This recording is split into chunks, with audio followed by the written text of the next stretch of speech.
My mom had gone to Northwestern, Okay. and heaven forbid I do what mom does. So Yeah. I Are you a wouldn't middle even, child? no, oldest. Oh, interesting. Um, Okay. and so I wouldn't even look at that school. I didn't really know anything about it. And she knew of University of Illinois and took me there. And it just felt like home when we visited. It had everything. I wasn't really sure what I wanted to study, Yeah. which will probably be a theme we'll get into today. Yeah. But it had everything because it was a huge school, huge campus, and it just felt good. So I applied, I got in, and that's where I ended up. What was your favorite thing about the Midwest? What was the biggest difference that you noticed between the Midwest and I remember the first time I went home, someone held the door for me, and I was like, "I've missed this." As you go to Yeah. Illinois, and those guys just let it shut in your face. And, it really you find a little bit of conflict because you think, "I'm an independent woman," but I'm an independent woman who's had the door held for her for 18 years. So, that was different. did you say y'all a lot?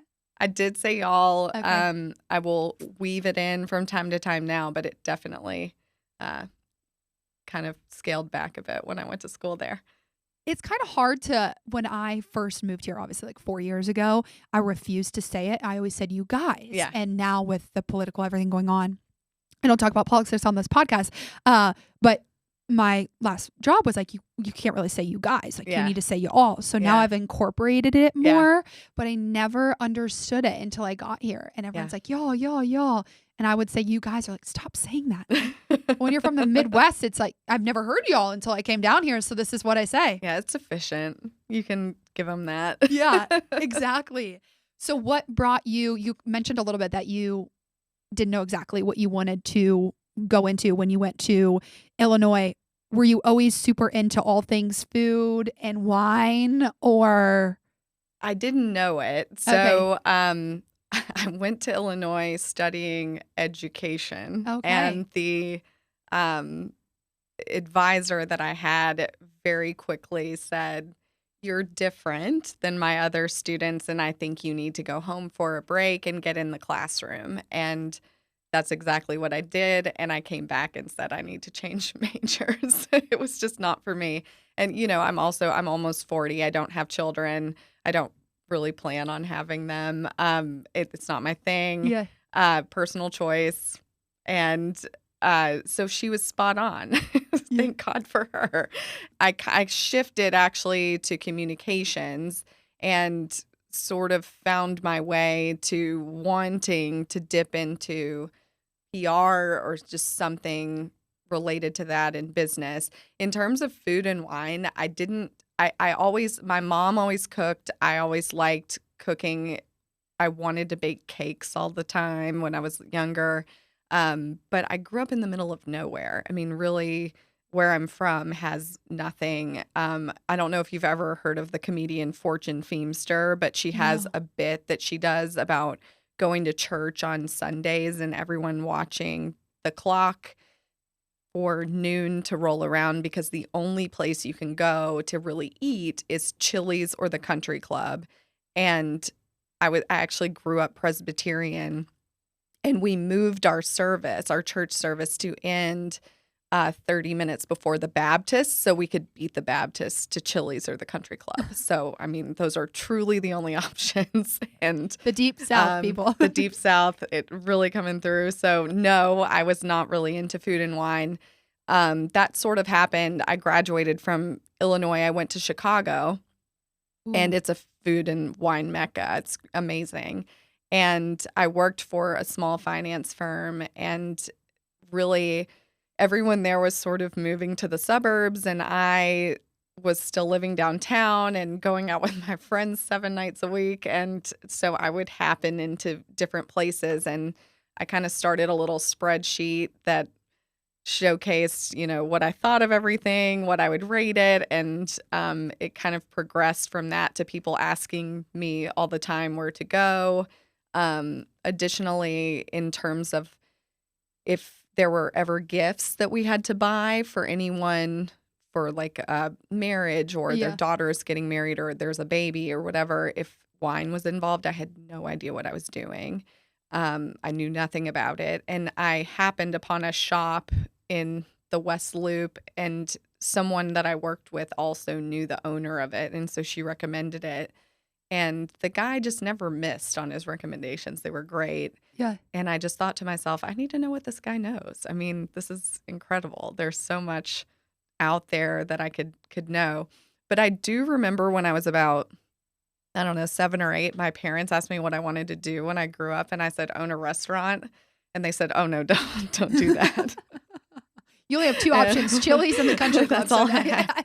So I guess I wanted to open Chili's. I have no idea. Or maybe I knew there was something beyond those two options as a wise 7 or 8-year-old. But yeah, they said don't do that, and here I am. So It's so wild when you think back, and even for me, and I've said this on the podcast, and I literally just told her this before we got on the mic, that my parents always told me to be a sports broadcaster, and now I'm doing something similar in a different form. So it's funny, the things that you're told when you're younger, or the things that you say you want to be when you grow up. yeah, A lot of it is like, oh, I want to be a firefighter. Some of that comes to fruition, but some of it truly lands, and these people are living out these childhood dreams yeah. that they had no idea then what it would mean to them now. Right. I mean, where I grew up, there's really, it's a small town, right? Yeah. And so everyone's parents are working for the same companies or doing the same 6 or 7 things. So they work for the bank, they are a doctor, an architect, an accountant, a teacher. My dad's a farmer. He told me not to do that and not to marry one, so I listened.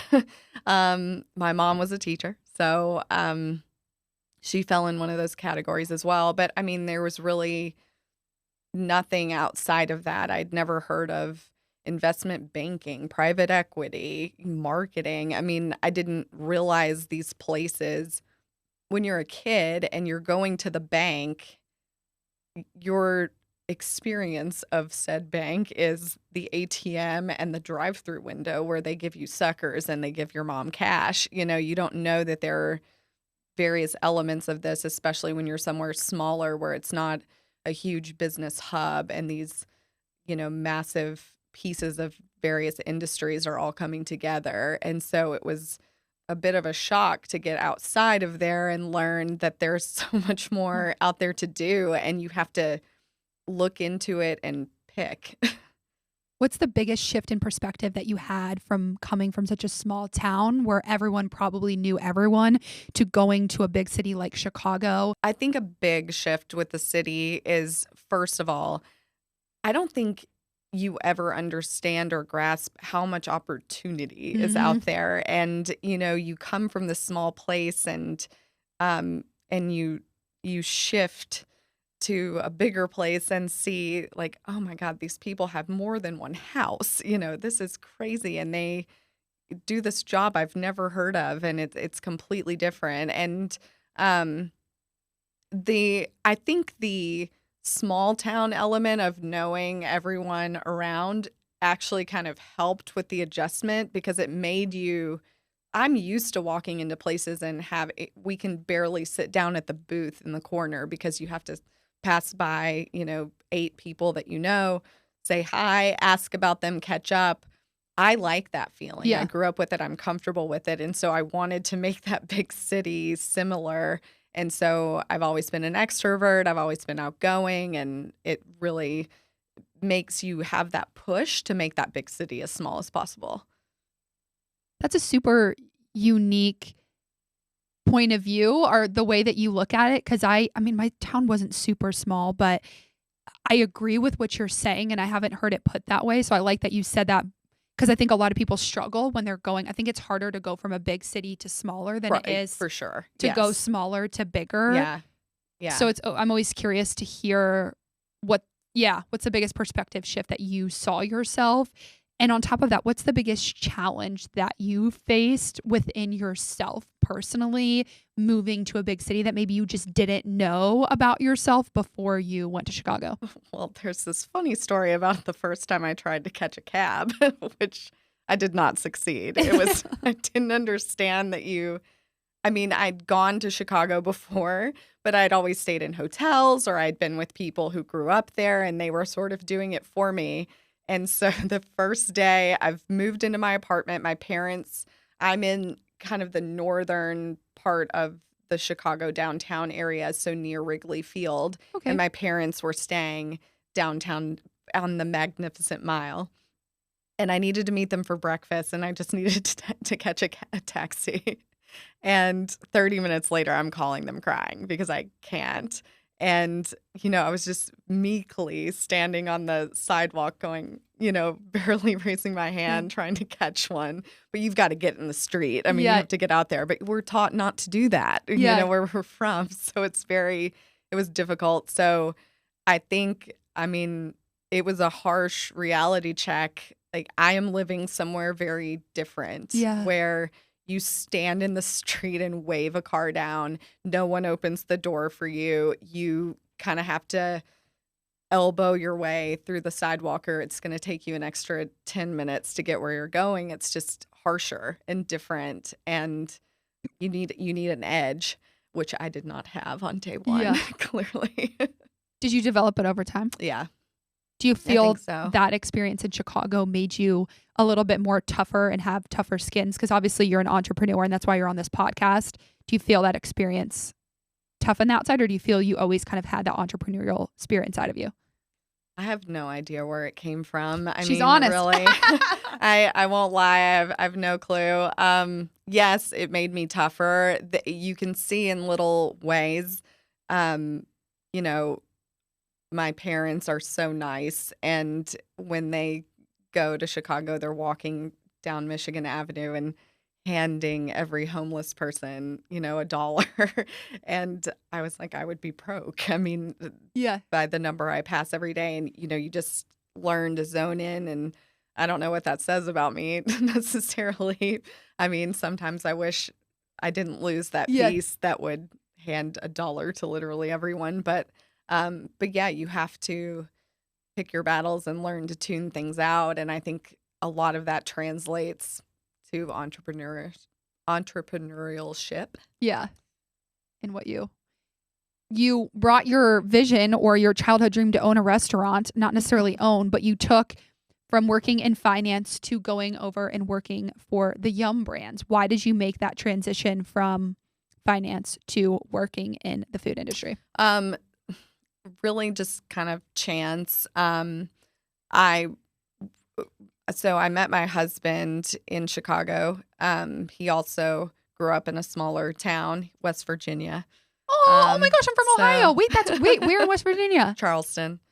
Yeah. Oh my gosh, that's wild. Yeah, so he moved to Chicago after college. I moved after college. We met through a mutual friend he had gone to college with that I grew up with in Arkansas. So very random. And we got engaged and we were talking about the future and both agreed that we loved it there, but we were freezing and additionally kind of wanted a different life. Mm-hmm. It looked like we really didn't want to live in the suburbs of Chicago. It was like Chicago or bust.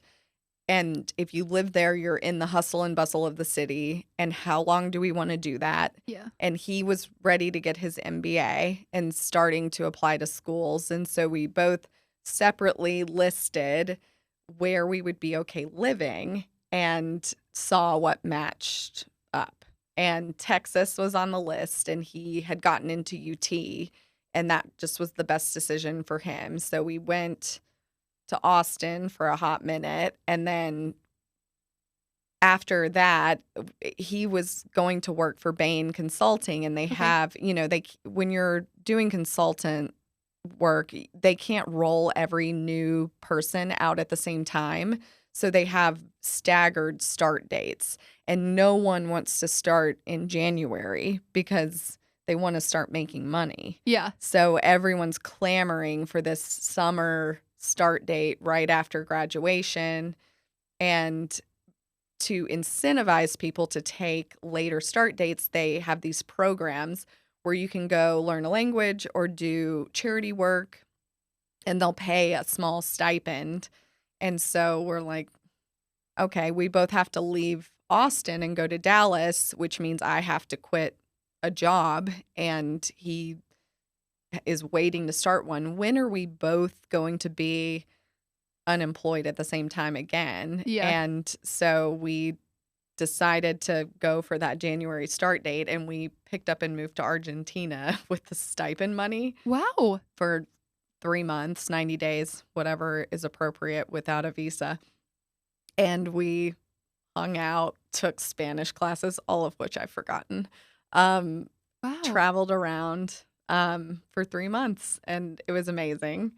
Would not trade that experience for the world. If anyone's going into consulting, take the January start Yeah. date for sure. Um, and then when we got to Dallas, well, the firm I worked for in Chicago needed me back for a second because they had someone going on maternity leave and they thought they were going to be audited. And they were like, well, Michelle she's familiar and we can boss her around a little bit. And they knew I was going to need the money when I got back from hanging out in Argentina for 3 months. So I went back for a minute. He started at Bain. And then when I got to Dallas, I was searching for jobs and then landed at Pizza Hut, which is owned by Yum. And it was on the communications team. But it was just kind of further, without me even knowing, pushing me into the food and bev industry. And so a good fit for what was to come, apparently. Wild. And we're going to dive into that. But before we get there, what's the biggest lesson that you learned being in Argentina? Well, Life experience, whatever.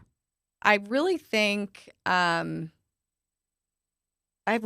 was a bit of what I was capable of, because I thought Chicago was a push, Mm-hmm. but I was honestly, aside from that one tragic day trying to catch the taxi, surrounded by a ton of friends from college. I mean, everyone goes from Illinois to Chicago. I mean, a few go to other cities, but it was really turning into a big version of college. You know, you just ran into people all the time. This, I knew no one, and I didn't even speak the language.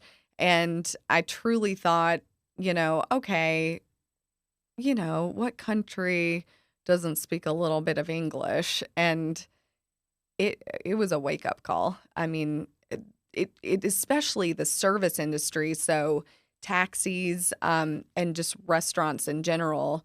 And also, when we lived there, we weren't living in a hotel. We rented an apartment. And so we didn't have somebody, or we didn't have a front desk to go to help guide us or, translate or whatever. Mm-hmm. We had to really figure it out. And so that was, I think the first or second day, I was thinking, when do we go home?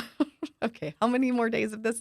88, okay, and counting. But that quickly shifted, and I realized how amazing it was. And the last week, I didn't want to leave. It was really hard because I knew. I mean, the only thing we had to do was get up and go to Spanish class 4 days a week and think about where we wanted to travel for the weekend. I mean, it's really hard until you retire to find yourself in that headspace again, Yeah. which was nice. Traveling to other places and putting yourself in uncomfortable situations, I think you hit the nail on the head, teaches you what you're capable of. What advice would you give for someone that wants to break down barriers within themselves to see and challenge what they're capable of? I think it's one step at a time. You wake up and you think, all right, I have 90 days in this place. And that seems overwhelming. But if you just break it down, let's get through the morning or the afternoon or the day. And what am I going to get out of this day?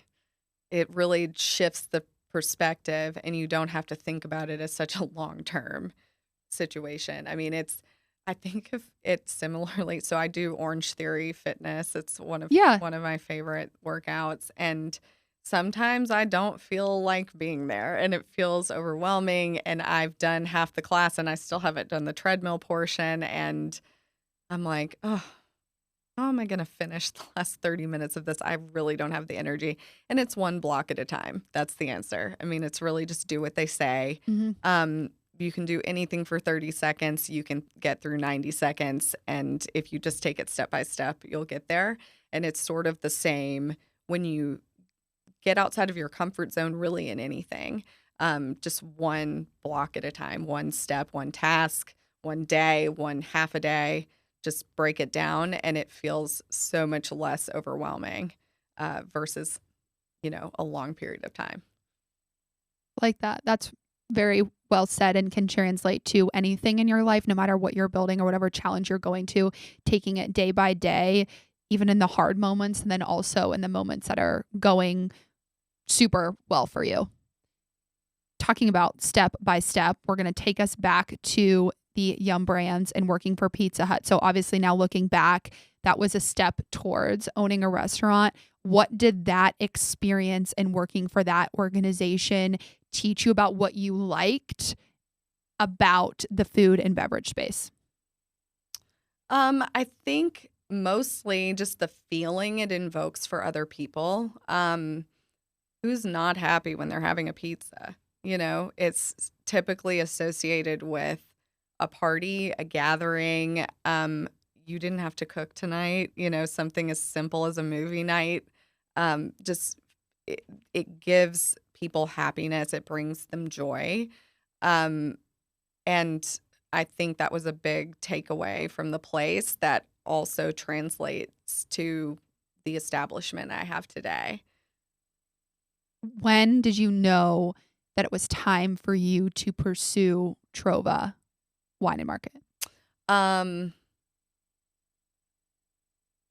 I was starting to have meetings with the executives in my department, and usually I would show up to something like that totally prepared with all the answers for what I wanted out of my career. And I maybe had a next step in mind, or a team I wanted to join, or a project that sounded interesting.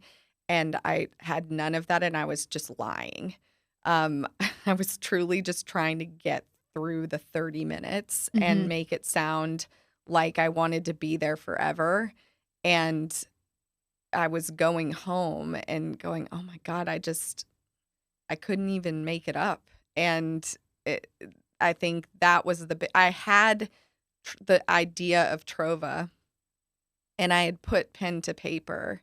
And I think when I couldn't even fake it till I made it anymore, it was the sign that it was time to pull the plug and give it a try. If I was ever going to do it, I mean, there is never a right time to take a big risk and do something. I mean, I think you can be more prepared than not, but I mean, timing, it's you. How do you pick it? I mean, I just opened in the middle of a pandemic, so clearly I nailed it. Um, Yeah. so that was definitely not in the plan, but really, you just kind of have to lean on what's going on with you. And if you feel prepared or somewhat thought out, or that you've thought through something, it's time to go. You said my favorite phrase, you put pen to paper. Where did the idea, you kind of mentioned that you had the idea and then you put pen to paper. Where did that initial idea or light bulb go off of, like, hey, okay, I have this creative vision and now it's time for me to execute and really put my thoughts onto paper? So I've never considered myself a creative. I'm really anyone that is creative in my life laughs. I can't visualize anything. Um, Interior design, I'm Oh, terrible. same. I can't. It's not a skill I have. And I'm okay with that. I've accepted it. But I think what manifested is Ooh, love that word. all of the time in Chicago, the time in Argentina, these big cities. They had these places that I really truly enjoyed, and there were elements of them that I loved. And then I came to Dallas, and I loved Dallas. It was easy to move here. I loved the people. It was easy to find work. It's easy to find housing. There was really nothing wrong with it, except the places to go sometimes weren't as exciting as the cities I'd come from. And so make them, that was sort of my solution to that. And so I didn't really have necessarily one idea as much as I had a few ideas, and I was just playing around with the concepts, the numbers that are associated with them, where these places would go, and one just sort of floated to the top. How did it float And to the top? it floated to the top because one, I missed that wine store in Chicago where he told me exactly what to buy, and it wasn't always $1,000. It was an easy, nice experience. Two, I was commuting from downtown Dallas to Plano and on the tollway every day. And Northwest Highway in Preston had absolutely nowhere to stop for a quick meeting. I mean, it was like you stop and you have dinner at Hillstone or R&D if you can get a spot. True Food Kitchen had just opened, so that was helpful. But there was really nowhere where you didn't really feel like, oh, I need to order a whole meal with this person and it's only 5 p.m. and I don't really eat at 5 p.m. I don't want that right now.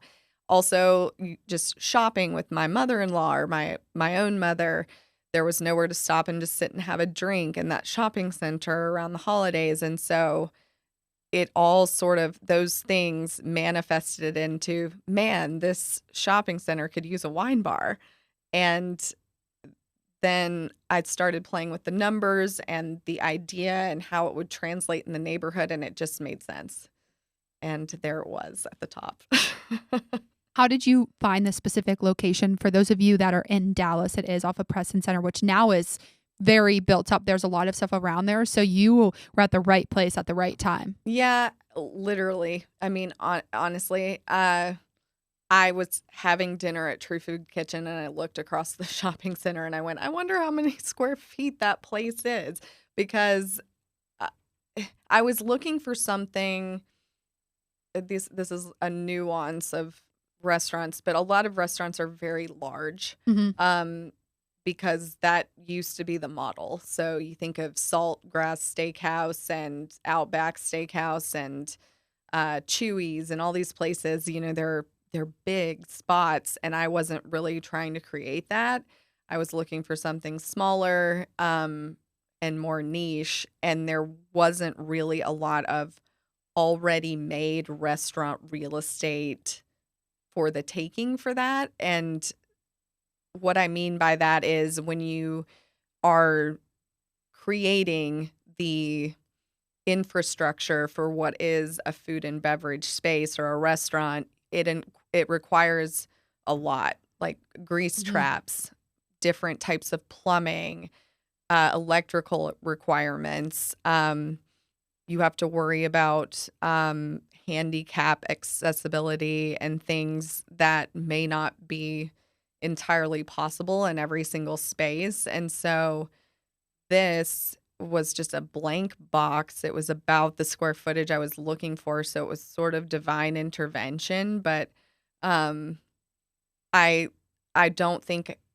if I expand, which I'm thinking about, if I expand to anything else, I don't think my real estate experience will be the same, if that makes sense. There are a lot of brokers out there who, I mean, can look at a gas station and go, that would be an awesome restaurant. And I would never, I mean, as the non-creative, I would never You can't see that. Yeah. Yeah. And so this was an easy space because it's in a nice area. It's in a nice shopping center. It was nicely preserved from whatever it was before. I had to add the infrastructure that made it a restaurant, but otherwise, it was sort of turnkey, and that I don't think happens often. So you launched in 2020. This is when you opened up your store. How did you overcome and pivot what you had in mind to be successful? For all of you that have been to Trova Wine, you all know I've heard great things about it. I've surveyed some of my friends. I know Sarah had said great things. I have not yet been there, but you've been overly successful. And I have a few questions on like how you've become that successful, but how did you pivot your business idea during COVID when a lot of people went down, especially physical locations like yourself? So I opened in July of 2020. So it was just the height of everything. In fact, I remember the week we were set to open, the capacity, if you remember the reduced capacities at every store and restaurant, it went from 75% to 50%. So it actually went backwards that week. And there is what a blow, Yeah. I mean, I went from I'm doing this thing, my friends and family from all over so excited for me. How am I even going to handle them during the soft open, to no one is coming, and on top of that, no one that I know in Dallas is terribly comfortable eating out Yeah. right now, because so many of my friends have small children and they weren't comfortable going out to eat, especially when the restaurant capacity is going backwards because COVID is all over the place. And I don't blame them. Yeah. I mean, and the last thing I wanted to do was make a close friend or any friend, at all uncomfortable on my account. Yeah. They'll make it there eventually. So it really was a matter of we need to test this thing out, because the point of a soft open is, you fill the place up and you let your staff just fall on their face for a few hours. I think our POS system wasn't even running American Express cards. We didn't even know that.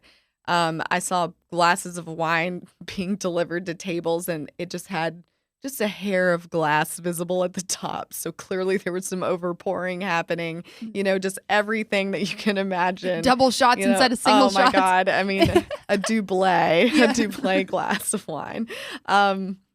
The ticket times were so long, I mean, just everyone was waiting on their food. It was a disaster, which it's supposed to be. That's, part of it. But to even fill that up was really hard. And so I had a moment of, okay, we need to think about this and what's going to happen. And I remember opening day, you just, but you have a little hope that, there's going to be a line around the block maybe, because it's been in the press and everybody knows this is opening. But I mean, it was 11 a.m. on opening day and it was crickets. I mean, there's really no one there.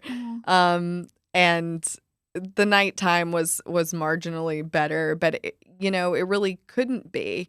My place is 48 seats, 50% capacity of that is 24. So it's not 24 people in this place. It's not exactly what I pictured. Yeah. Whenever I had the stream.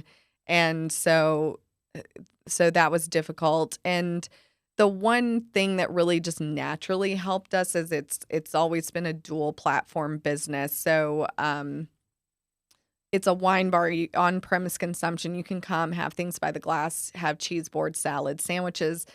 But you could also, if you're in a pinch and you're going to wine night with your girlfriends, grab a bottle of retail wine to go.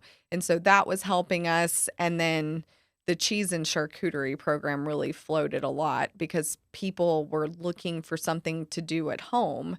And so they would have, their COVID squad or whatever, the people that they were their quarantine, that they were hanging out with, and need something creative. And so they would come and get, they'd bring their own little cheese boards and say, fill this one up for us and this up for another couple, and tell us what it is. And we'd say, do you want some wine paired with it? And we'd make them an at-home experience for them to do. And so that was helpful. But my landlord was helpful also. I don't want to pretend like, they just watched me flail around.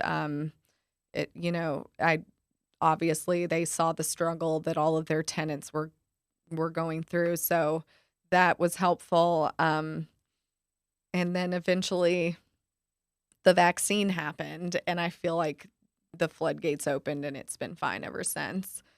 So, What do you feel that you've done differently that has led to the success that you've had there versus other people in your space?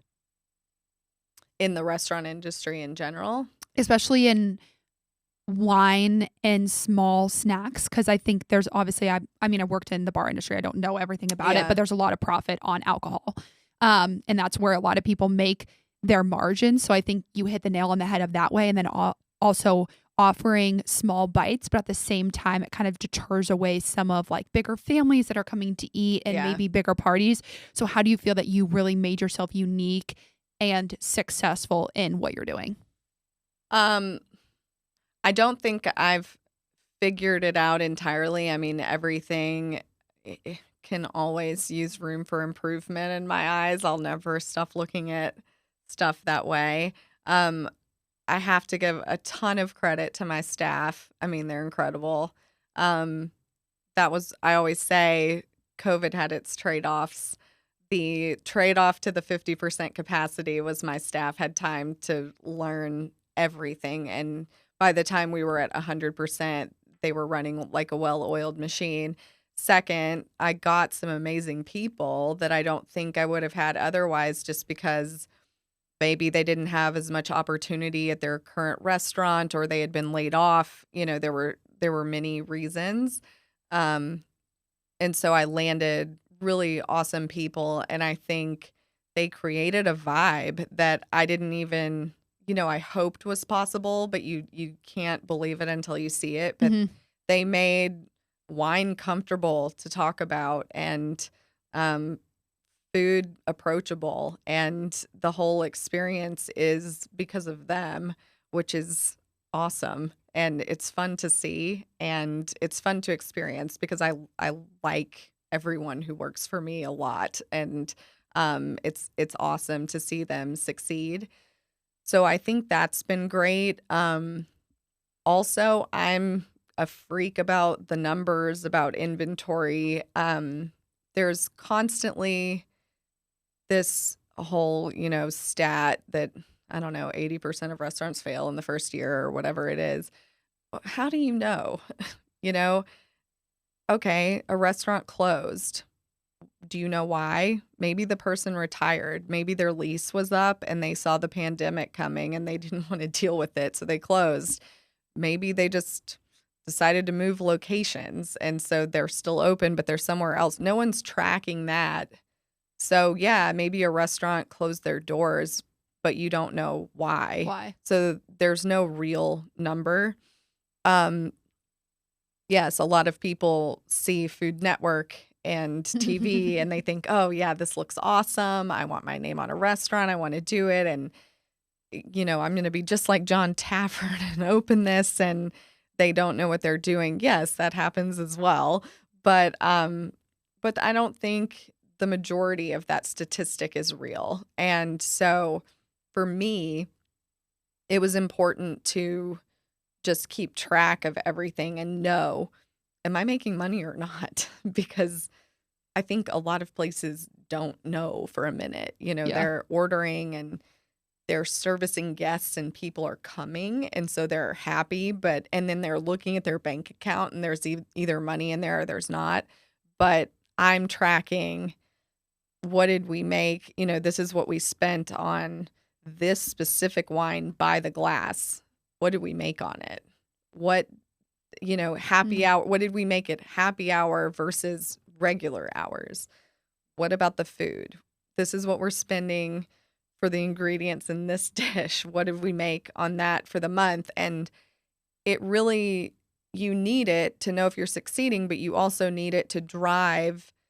Do you even leave that on the menu? If you're just ordering that stuff for that one dish and it's barely selling, nix it. I mean, I get it, chefs attached to it, whatever, but it's plain as day in front of you, whether or not it's working.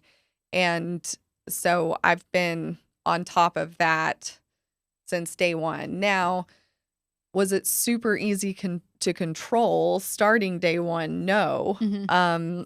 it took, I mean, I remember my kitchen costs were all over the place for the first 3 months. And it took a second to rein it in and identify, because you also don't know how many people are coming. A It's lot of tough. variables. Yeah. Yeah. And then how okay are you with running out of something? You know, you can't run out of everything. So you have to forecast a bit. And I had a chef in there for a minute that wasn't great at that and maybe needed some help and guidance. Um, so yeah, on day one, no, it was not a perfectly refined system, but it got there eventually.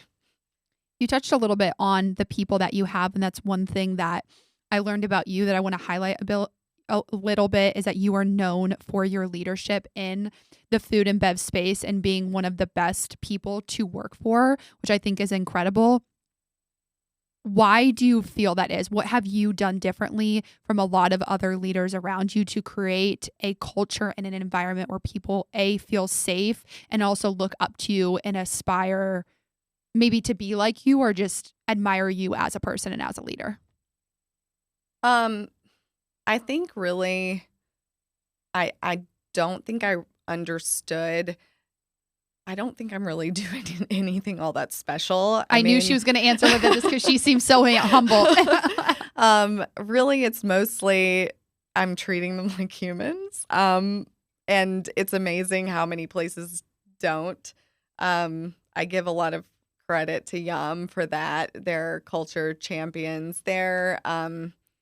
They put a lot of emphasis, and there was a lot of reading material related to how important it is to make staff feel welcome and like they're accomplishing something, and just the info on the good on that just very heavily outweighs the bad. I mean, it really never benefits you to treat somebody like trash.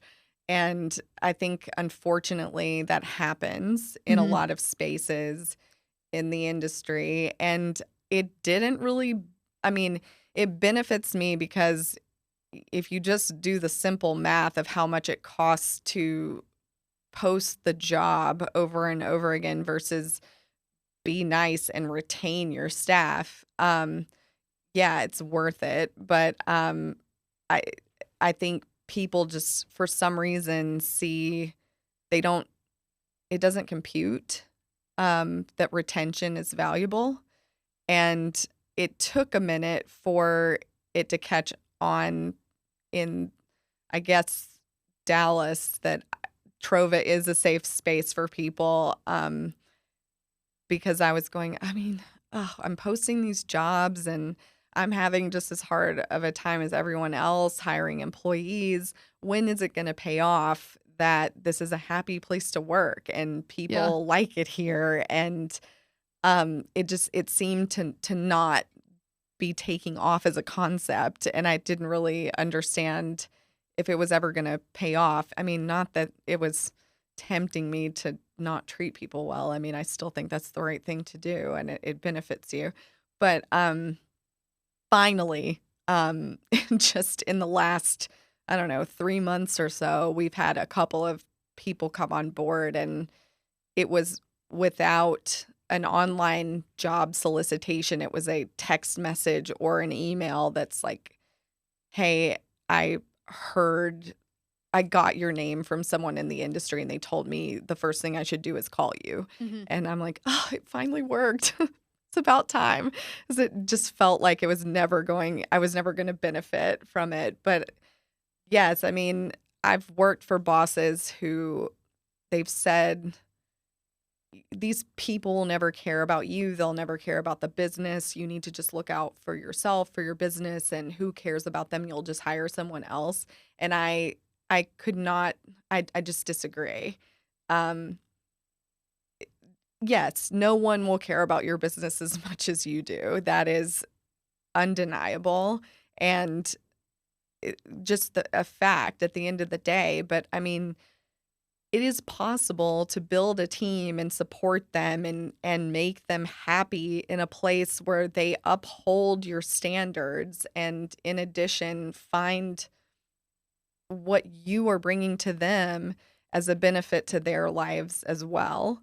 And it's not helping anyone or the cycle at all Mhm. if you're just discarding people because you can just hire someone else. So I'll never be on board with that one. The simplest things that you can do. And it's funny, I asked that question and I obviously didn't know what you were going to answer, but I had a feeling it was going to be along those same lines. Bringing things back to the basics. I think sometimes we overcomplicate what's right in front of us and just being a decent human being and being a good person. And you touch on something that I want to circle back on, that you kept putting out this good energy and you kept doing the right thing, but you felt like it was never going to take off, or when is this going to benefit me? I've had this feeling. We talk a lot about this on the podcast. How do you, or what advice would you give for someone for being patient during that process when they think that they're, and they feel in their gut and they're so like, I'm doing all of the right things, I'm putting out good energy, I'm doing everything that I should be doing or I feel like I should be doing, but I'm not seeing the fruits of my labor just yet?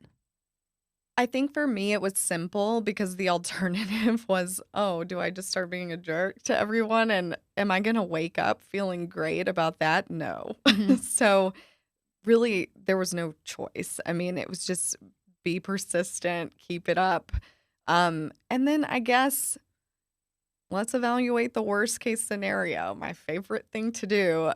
It's how I cope all the my husband doesn't like it because he says that I'm forecasting things that will never happen, but it's my way of coping because I just feel better if I have the Mhm. solution. So the worst case scenario is I keep doing this and it never helps, in terms of recruitment. But okay, fine. I'll just Yeah. keep recruiting the same way everyone else does and just keep hoping because the alternative to that is, I mean, the worst case scenario is I just have to do what everyone else does. Okay, fine. It doesn't mean I'm never, because I'm being nice to people, it doesn't mean I'm never going to get another employee. I Yeah. mean, I would imagine it's not there's got to be some kind of list that I don't know about where everyone says don't work here and I just don't want to be on that. Yeah. But yeah, the worst case scenario even was not pointing me towards changing. And also I didn't want to wake up feeling bad, every day. I like waking up feeling like I have employees who want to come to work. I mean, we all have days we don't want to, but Mhm. I would like their days that they feel like that to be minimal. So I would rather feel like that. Over the last a little over 2 years now that you've been open, what's been the biggest challenge or obstacle in your business that you've had to overcome outside of COVID, and how did you overcome it? Um, for me, personally, I think it's really when you've I'm a striver. That's how I would classify myself. And when you're Same. constantly striving for things to be great or perfect or whatever, you really can't get away from it, no matter how much you need to. And so with this business, it's difficult because I will constantly, every day, wake up and dwell on things where I'm like, oh, this would be better if. And sometimes that this would be better if scenario is something you can't fix or it costs $30,000 to fix. And then you have to think about, okay, will I make that money back? Is Mhm. it worth the investment? I mean, yes, I would sleep better at night knowing it, but there are all of these voices in your head telling you how you could strive for even more greatness in this it's basically a project that you've completed and executed and it's out there and there's not really much you can claw back on, and just quieting your own internal demons is difficult. It's really hard. And then you have to also break down those thoughts and, you know, come to the conclusion of, But does anyone else even notice? I mean, or is this just something that is in my own head and everybody thinks this is great? Um, I have a saying um, that I learned somewhere, and I'm not sure where along the way, but it's don't solve for the 1%.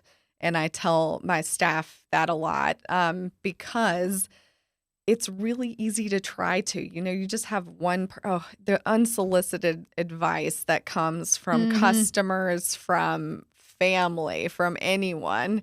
Love It's that. constant. And, I'm glad people are thinking of me so I don't, and my well being, so I don't want to discount it totally. I mean, but, I'll have customers come in and just give the wildest advice. And you know, the only thing I have to say is, you know, a very small percentage of people would probably pay for that, and we really just can't solve for the 1%. You can't be the same thing for everyone. It's not logical. It doesn't you wouldn't be a defined concept, honestly, if you were doing that.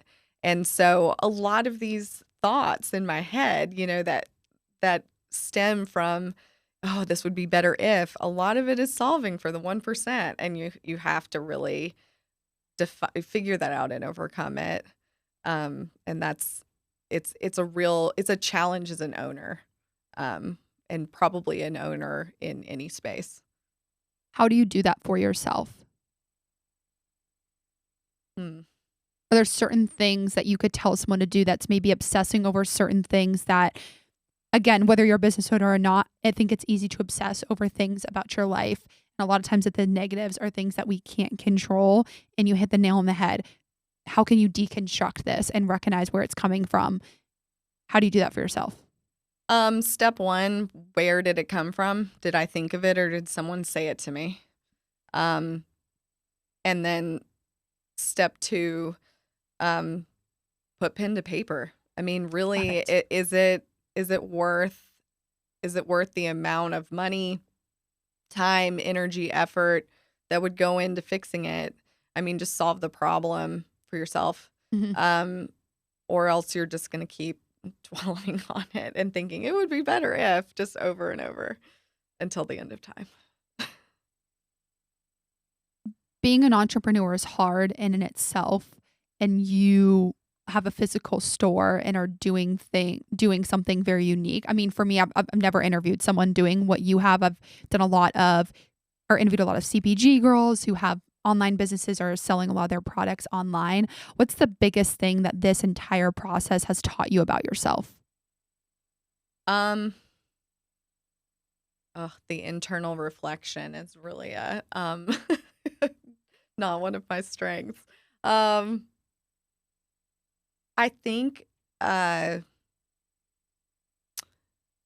probably that I need to recognize more of my wins. Um, Mm. because when you have a physical space and you're in it, which I like to be in the space and be a part of it and active and seeing how everything is doing. If it's ever empty or at a time that you think it shouldn't be, or what you're just dwelling on it and obsessing and thinking, where are the people? And this is something, Sarah Kinman and I have talked about before with when, she was opening Clean Juice and I had Trova, and it was still relatively new. It's, you know, we've never really experienced anything where your success depends on other people showing up, and Mhm. how do you make them? And, it's the long game. It truly is. And so when that is something that is a daily thing and it's tough, the really only way to pick yourself back up is to recognize your wins, which is not something I'm great at, but Mhm. it does help overcome one of the biggest challenges, which is, a total mental block and something that you're, minorly freaking out about and you completely cannot control. the best thing that I ever like focus on what you can control and you just have to let everything else go. Yeah. Even though it's hard, especially when you're a business owner and you're like, where are these people? You're trying to force things. It seems like this mantra, and I've heard this so many times this week, is like you just have to let it go and allow things to come to you, because that's when the magic happens, and what's meant to be and what's meant to walk into your store and the success that you're supposed to have will come to you Yeah. when it's meant to flow to you. Yes. It's also misleading because how many people are supposed to come? If you think about other businesses that you are, you know, you are a patron. Okay, I'm probably there at prime time. Well, prime time, my space looks pretty good. Yeah. But I don't know what they look like at 2 or 3 in the afternoon because I'm not going there There. then. And so, and also, I have a completely different business model than some of these other places. And so you just really can't compare. Mm-hmm. But I think other things in society, we do compare. And so it's really hard to change your mindset. A few more questions. How do you tune out the noise? You're in a physical business, so people are probably constantly giving you feedback, writing reviews, kind of the comparison game. What advice would you give for people tuning it out in a productive way? And what I mean by tuning out, I think ignoring all feedback is not productive in the slightest. I think there's a lot of feedback for me personally that has changed even this podcast, relationships. I think feedback is very productive, but you and I can both agree, and a lot of people listening to this, that there's a lot of unproductive feedback. That's what we usually hold on to the most. How have you in your personal life kind of gotten rid of that unproductive feedback, or at least tried to block out the noise when you have a vision and a goal that you're trying to hit? I always say if we hear it 18 times, let's maybe think about it. And because if you're hearing the same thing over and over, okay, maybe there's something there. Maybe it's not exactly what is being asked for because it doesn't make sense for your business or your place or anything, but maybe there's some underlying change that you could make that would, in fact, better your business. Mm-hmm. But I wait until I've heard it several times because, I mean, really, no one really accounts for the fact that no one thinks about your business more than you do. I mean, I go to sleep thinking about it. I'm up in the middle of the night thinking about it. I wake up thinking about it. I'm in my car thinking about it all the time. I have thought of it. I You guarantee do have a kid. you know, You do I mean, have a I kid. have You a say you kid. don't I want a have a kid, but- child, and its name is Trova. But I mean, you think about it constantly. So of course, I've thought of these things.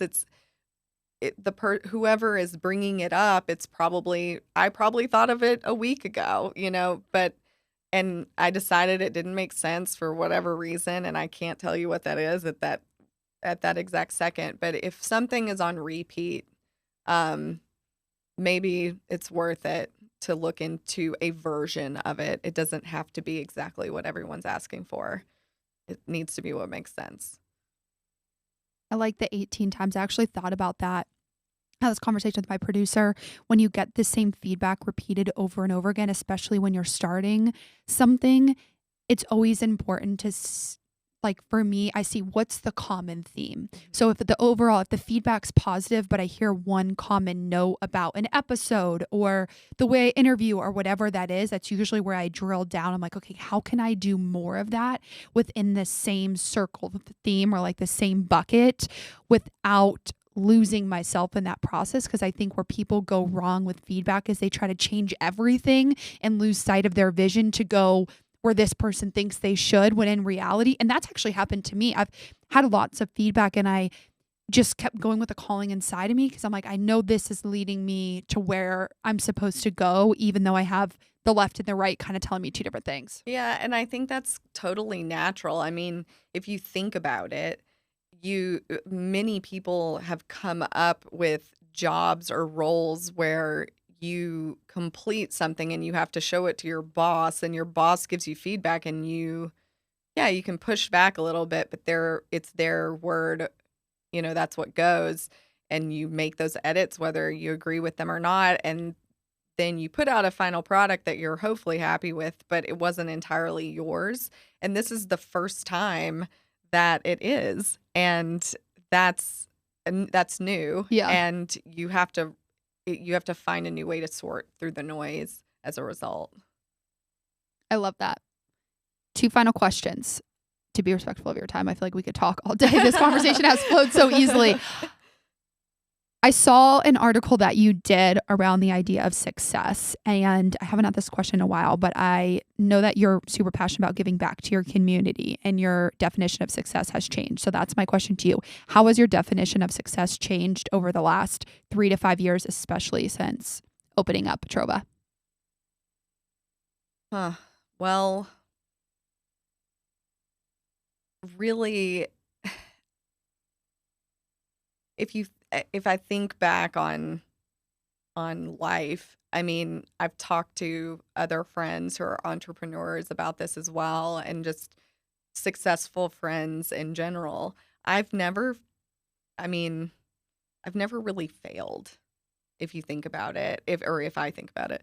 Um, I can think of like a couple of embarrassing moments in life that I guess you could say were failures, but they The were taxi. they were the taxi. Failure. Yeah, Big yeah. F on that one. They were a big F on catching the first taxi, but they were so meaningless that it Mhm. didn't shift my life in any way. And Trova is the first thing that I've ever done where I was thinking, I really could mess this up. I mean, this could really impact the financials of my household. I mean, my career trajectory, how my friends and family view me. I mean, it really could shake things up.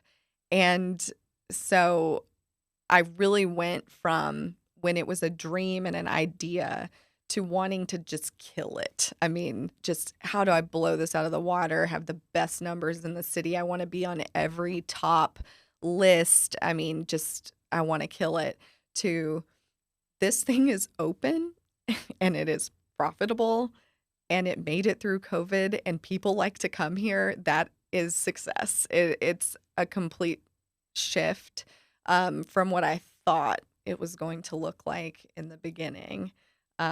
Because really, when your livelihood's kind of on the line, you change the definition, I think. I love that. It shifts from more the go getter in a sense to I'm just helping people. Like I'm whether you're changing people's lives or you're giving people a space where they can mingle with their friends, build better relationships, take their job elsewhere. Like you're just creating a safe space for people to come, and in itself, you're helping people and you're doing something for a greater good. So at the end of the day, obviously finances and certain things are important. Let's not like ignore that. But I think when there's a mission that's bigger than a dollar sign, there's always an impact that's greater than that dollar sign. Yeah, and I mean, to go back to the original goal and what I always wanted, I always tell my staff this, and I said it whenever I was opening. I wanted a comfortable, happy place for people to come, kick back, learn about wine if they want to, and have some good, meaningful time with friends, colleagues, family, whoever you're with. And I wanted people to feel like, it feels a little bit like an extension of my home. I want people to feel welcome. I want them to feel, comfortable asking any question, no matter how big or small. And, if I'm doing that, if my doors are open and that's happening, I did it. And it doesn't hurt to not be losing money while I'm doing it. Though Yeah. some months I did. It's good when it's in the positive. Yeah. When you're in the green. Yeah. You're in the green. So if someone's listening to this and that's an experience that they're looking for, I want you to pimp yourself out. So where can people find you? Give us your Instagram. If you want to give out the address for those local to Dallas, how can people support you? Yeah, so it's in the plaza at Preston Center, which is located at the southeast corner of Northwest Highway in Preston. right next door to Pockets Menswear. They're great neighbors. You should visit them too. Knock, knock. Come and get some And menswear. the address is 4004 Villanova Street. Our Instagram is at Trova Wine, website trovawine.com. Yeah, definitely come. Happy hour, half price. Wine by the glass from 4 to 6, Monday through Thursday. Definitely a great little thing to check out we have really cool options by the glass. There's 22 wines by the glass. You can get them half off. Try something you've never tried before. I definitely recommend. She highly recommends, and she's not biased because she's not the owner. I'm not the owner. So don't get ahead of yourself if you think she's biased. I'm just kidding. The last question, first off, thank you so much for being on this podcast. But the last question that I ask every single guest is, Michelle, what are you grateful for today? I was thinking about this one in the car. Good. I know that you ask it. And I had no answer when I pulled into the parking lot, and I still don't. So I'm going to wing it. You do. You have something to be This is good. I'm forcing There's you. always things to be grateful for. This is the same thing I was just talking about with you have to recognize your wins. You also have to recognize the positives, which, when you're someone whose head goes straight to the negative, it's tough to do. But yes, today I'm grateful for a business that's thriving and supportive, family and friends. Really nothing replaces just a badass group of women who are, your support system and behind you all the time. And then, family and friends and a husband that are your biggest cheerleader. So I'll take it. Oh, see, she had a million things that she was grateful for. And I'm going to piggyback off of you. I've been doing this a lot with guests, but friends, family, and my health were 3 that I write down almost every day, but 3 that I wrote down this morning because I feel like I've met so many incredible people through this podcast and through this time in my life. Like, so many people have shown up and just been so supportive and there for me and offered so many things, driving me places, whatever I needed. So that is what I am grateful for. And thank you so much for being on. This was awesome.